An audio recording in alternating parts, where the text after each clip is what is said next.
ناظرین یہ دیکھیے، یہ صبح صبح ڈیفینس فیز 6 کے اندر ایک گملہ چور انکل آئے ہیں اور یہ کوشش کر رہے ہیں کہ اس گھر کی ہر چیز اٹھا کے لے جائیں. پہلے انہوں نے ٹائلس چوری کرنے کی کوشش کی، وہ اٹھی نہیں.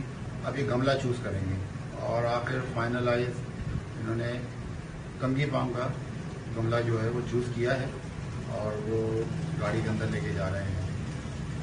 اب آپ ان لوگوں سے کیا توقع کریں گے کہ یہ لوگ جو ہیں، ان جیسے لوگ پڑھے لکھے اور ماشاءاللہ اچھے گھرانے کے لوگ بھی اگر یہ کام کریں گے تو پھر غریب آدمی کہاں جائے گا؟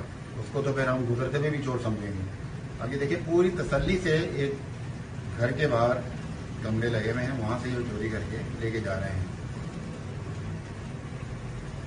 یہ دیکھیے اٹھ نہیں رہا ان سے، لیکن انہوں نے پوری کوشش کی اور آخر اس میں کامیاب ہو گئے. یہ دیکھیے یہ انہوں نے گملہ رکھا اور یہ چلے گئے. ناظرین اس ویڈیو کو وائرل کریں، اور ہمیں گملے کی تو کوئی فکر نہیں ہے، لیکن یہ ان کے لیے عبرت ہونا چاہیے کہ اتنے پڑھے لکھے شخص اور اچھے گھرانے کے آدمی بھی اگر یہ چوری کریں گے تو ہمارا کیا ہوگا. بہت شکریہ.